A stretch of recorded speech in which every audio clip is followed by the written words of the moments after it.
California acaba de cruzar un punto sin retorno. Más de 250 tiendas Walmart están a punto de desaparecer, y no porque la gente haya dejado de comprar, no porque Amazon las haya vencido, sino porque, según los propios números, operar en California ya no funciona. Hecho. Y aquí está la contradicción que nadie quiere enfrentar. Una política creada para proteger a los trabajadores está acelerando la desaparición de los lugares donde esos trabajadores compran comida, consiguen empleo y sostienen su día a día. Inferencia. Si tú compras víveres, si dependes de precios bajos, si alguna vez has manejado más lejos solo para llenar el carrito, esto te afecta directamente. En este momento, mientras políticos hablan de economía fuerte, familias enteras están despertando con menos opciones y más distancia entre ellas y lo básico. Pero aquí viene el giro. Esto no fue una decisión repentina, no fue un error aislado. Fue una secuencia predecible, y el primer movimiento clave ocurrió mucho antes de que alguien hablara de cierres. Lo que está ocurriendo ahora no empezó con un comunicado de Walmart ni con persianas bajándose de un día para otro. Empezó meses antes, casi en silencio. Hecho. Durante los últimos 18 meses, California fue acumulando decisiones que, vistas por separado, parecían manejables. Un ajuste aquí, un mandato allá, pero juntas formaron un patrón, y ese patrón tenía una dirección clara. Walmart no reaccionó a una sola ley, reaccionó a una cascada. Inferencia. Primero vinieron nuevas regulaciones laborales, luego mandatos salariales más altos. Después, un refuerzo agresivo de inspecciones y sanciones. Cada paso aumentaba el costo. Cada paso reducía el margen de error. Y aquí está la pregunta que cambia todo. ¿Qué pasa cuando el minorista más grande del país, famoso por exprimir cada centavo, decide que ni siquiera él puede hacer que los números cuadren? Porque si Walmart no puede absorberlo, nadie más puede. Pero fíjate bien en lo que todavía no se está diciendo en voz alta. Esto no es un evento aislado ni un castigo puntual, es una señal. Y las señales, cuando se ignoran, suelen convertirse en consecuencias. Walmart hizo lo único que una empresa de ese tamaño siempre hace primero: mirar los números sin emociones. Hecho. Y los números fueron claros. El nuevo salario mínimo para grandes minoristas en California elevó el piso a $22 por hora. Sobre el papel sonaba bien. Pero aquí está el detalle concreto que cambia la lectura. El negocio de comestibles de Walmart opera con márgenes de entre 1 y 3%. Hecho. Eso significa que no hay colchón. Cuando el mayor gasto operativo, la mano de obra, sube de golpe más de un 30%, no hay magia posible. En cuestión de días, desde la sede en Bentonville, empezaron a llegar reportes tienda por tienda desde California. Las que ya estaban al límite pasaron a perder dinero. Las ubicadas en zonas rurales y de bajos ingresos, con menos volumen y más pérdidas por robos, quedaron inmediatamente en rojo. Hecho. Y aquí viene lo que casi nadie señala. Esas eran exactamente las comunidades que la ley decía proteger. Observa lo que falta en el discurso oficial. Nadie explicó qué debía hacer una empresa cuando subir precios no alcanza y absorber pérdidas no es sostenible. Porque cuando esa respuesta no existe, el siguiente movimiento es inevitable. Y entonces la situación se aceleró. No de forma dramática en público, sino de manera silenciosa y administrativa. Hecho. California no solo aumentó salarios, también expandió los mecanismos de control: auditorías sorpresa, investigaciones por denuncias laborales, multas automáticas por errores de programación de turnos. Todo al mismo tiempo. Y aquí está el detalle específico. Una sola infracción podía costar desde $10,000 por tienda. Hecho. Un error de descanso, un cálculo incorrecto de horas extra. Multiplica eso por cientos de locales y entiendes el riesgo real. Walmart ya había visto esto antes, no en California, sino en otros mercados donde el cumplimiento se volvió más caro que la operación misma. Inferencia. La diferencia es que aquí se normalizó algo que no debería ser normal: operar bajo la expectativa constante de sanción. Observa cómo cambia el comportamiento cuando el castigo deja de ser excepcional y pasa a ser estructural. Las empresas no innovan, no expanden, se repliegan. Y cuando el repliegue empieza, rara vez se detiene en el primer paso. Aquí es donde la historia deja de ser una advertencia y empieza a convertirse en un patrón repetible. Para mediados de año, la presión ya no era teórica, era acumulativa. Hecho. A los salarios más altos y a las multas potenciales se sumó otro golpe menos visible pero igual de pesado: el costo de cumplir. Los equipos legales y de cumplimiento de Walmart calcularon que solo mantenerse alineados con el Código Laboral de California añadiría decenas de millones de dólares al año en gastos adicionales. Hecho.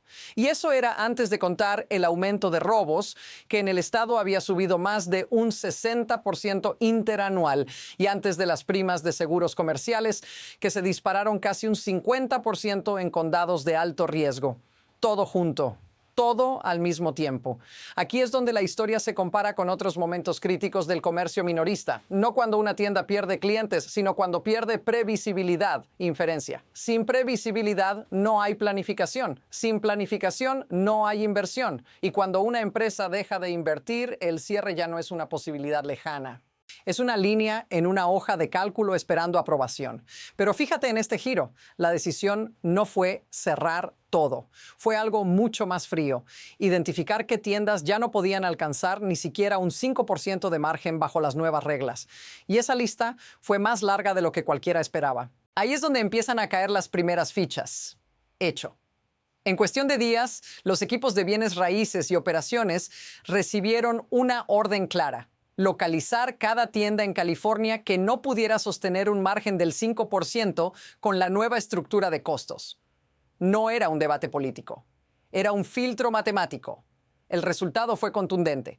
Más de 260 ubicaciones quedaron marcadas. La primera ola llegó rápido. 52 tiendas anunciaron su cierre en condados como Los Ángeles, Riverside, San Bernardino y Fresno. En público, la empresa habló de optimización de cartera, pero dentro de esas tiendas la realidad fue otra. Más de 11,000 empleados pasaron de tener turnos asignados a no saber qué harían el mes siguiente. Hecho. Y aquí está el detalle que acelera todo. El sistema de desempleo de California ya estaba en déficit desde la pandemia, con retrasos de hasta 12 semanas. Eso significa que perder el trabajo no implicaba ayuda inmediata, implicaba espera. Observa el contraste. Mientras el discurso oficial hablaba de una economía fuerte, miles de familias entraban en un limbo financiero, y esto era solo el primer movimiento, porque cuando un ancla comercial se va, lo que ocurre alrededor no tarda en colapsar.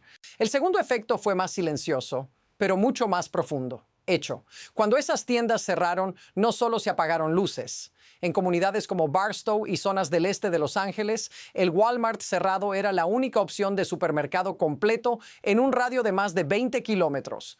Para quienes no tienen coche, eso no es un inconveniente, es una barrera. Personas mayores, familias de bajos ingresos, trabajadores con horarios irregulares. De pronto, comprar comida significó pagar transporte extra o depender de tiendas pequeñas que cobran entre 30 y 50% más por los mismos productos. Hecho. Aquí es donde la historia se voltea. Las políticas que prometían aliviar el costo de vida terminaron encareciendo lo más básico, y nadie lo anunció en una rueda de prensa. Observa cómo funciona este mecanismo. No hace falta prohibir nada. Basta con eliminar la opción asequible. A partir de ahí, el mercado se ajusta, pero siempre hacia arriba para el consumidor. Inferencia. Y mientras eso ocurría, otro dominó empezaba a moverse. Los negocios pequeños que dependían del tráfico de Walmart, una ferretería, un salón de uñas, un puesto de comida, comenzaron a cerrar también. Cuando el ancla desaparece, el resto no flota, se hunde, y eso empuja la historia hacia una fase todavía más difícil de revertir. El tercer golpe no llegó desde el comercio, sino desde los ayuntamientos. Hecho. Cuando Walmart se va, no solo se pierden empleos y tiendas, se evapora el impuesto a las ventas, se vacían los locales y caen los ingresos que financian policía, bomberos y mantenimiento básico. Ciudades como San Bernardino y Fresno empezaron a ver algo alarmante: propiedades comerciales vacías que nadie quería alquilar. Los propietarios comenzaron a incumplir pagos, los valores cayeron, y con ellos la recaudación local. Hecho. Aquí está el punto que rara vez se conecta. Una decisión regulatoria puede desencadenar una crisis fiscal municipal sin que nadie vote por ella. Y ahora, Observa el contraste. Una política diseñada para ayudar a los trabajadores terminó quitando empleos, encareciendo alimentos y debilitando a los gobiernos locales que prestan servicios esenciales. Esto no es una consecuencia inesperada, es una cadena. Inferencia. Y cuando esa cadena empieza a tensarse, la respuesta política suele ser predecible. Más declaraciones, más promesas y más presión sobre la empresa que ya decidió irse. Eso es exactamente lo que pasó después. Porque en lugar de frenar, el conflicto entró en una fase abierta. En julio, el conflicto dejó de ser técnico y se volvió político. Hecho. El gobernador apareció en Sacramento rodeado de líderes sindicales y cambió el marco de la historia. Ya no se hablaba de costos o márgenes. Se habló de ataques a las familias trabajadoras. Se anunció una investigación para determinar si Walmart había violado la ley estatal que exige 60 días de aviso antes de despidos masivos. Hecho, la Fiscalía abrió una indagación, se emitieron citaciones. Y aquí está el detalle concreto que altera el ritmo. Aunque Walmart cumplía con la ley, el simple proceso obligó a la empresa a mantener abiertas tiendas que perdían dinero todos los días. Hecho. Eso significó salarios, alquileres y gastos operativos adicionales durante semanas. Observa la ironía. El intento de castigar la salida solo hizo que salir fuera más caro y más urgente. Inferencia. Porque cuando una empresa percibe que cada día extra aumenta las pérdidas y el riesgo político, la decisión deja de ser gradual, se vuelve definitiva. Y justo ahí, cuando parecía que el conflicto no podía escalar más, llegó el siguiente anuncio. Uno que cambió por completo la percepción de hasta dónde estaba dispuesta a llegar la empresa. Para septiembre la paciencia se había agotado. Hecho. Walmart anunció una segunda ola de cierres. Esta vez no fueron tiendas aisladas en zonas rurales. Fueron 112 locales más, incluyendo ubicaciones en comunidades suburbanas de clase media y hasta en el condado de Sacramento, a menos de 30 kilómetros del Capitolio estatal. Ese detalle importa, porque rompe la narrativa de que esto solo afectaba a zonas marginales. Inferencia. El mensaje implícito fue claro. Esto ya no era selectivo, era estructural. Más de 21,000 trabajadores adicionales quedaron atrapados en la transición, intentando reemplazar empleos estables con trabajos fragmentados, sin beneficios y con horarios impredecibles. Y mientras tanto, el discurso oficial no cambiaba. Más conferencias, más promesas de responsabilidad corporativa. Ningún reconocimiento de causa y efecto. Observa lo que no se dijo. Nadie explicó cómo una economía puede absorber decenas de miles de despidos sin impacto real. Porque no puede. Y en ese vacío, la historia dejó de ser sobre tiendas y pasó a ser sobre personas reales. Justo ahí es donde el daño se vuelve imposible de ignorar. Y aquí está la idea que lo une todo. Inferencia. Esto nunca fue solo una historia sobre Walmart. Fue una prueba de estrés. Una prueba para ver qué ocurre cuando las decisiones políticas chocan con la realidad operativa, cuando los números dejan de importar y el sistema sigue avanzando como si nada. Hecho. California aprobó una ley para ayudar a trabajadores de bajos ingresos. El resultado fue menos empleos, menos tiendas, precios más altos y comunidades enteras empujadas a depender de opciones más caras o más lejanas. Y ahora observa el patrón más amplio. Otras empresas ya están ajustando. Otros estados están observando. El siguiente movimiento todavía no se anuncia en una rueda de prensa, pero ya se está formando en hojas de cálculo, juntas directivas y planes de salida. La pregunta real no es si esto se repetirá, es dónde y cuándo. Si quieres entender lo que viene antes de que llegue a tu ciudad, este es el momento de prestar atención. Suscríbete para no perder el próximo análisis, porque esta historia no termina con el cierre de una tienda, termina cuando el sistema decide quién puede quedarse y quién queda fuera.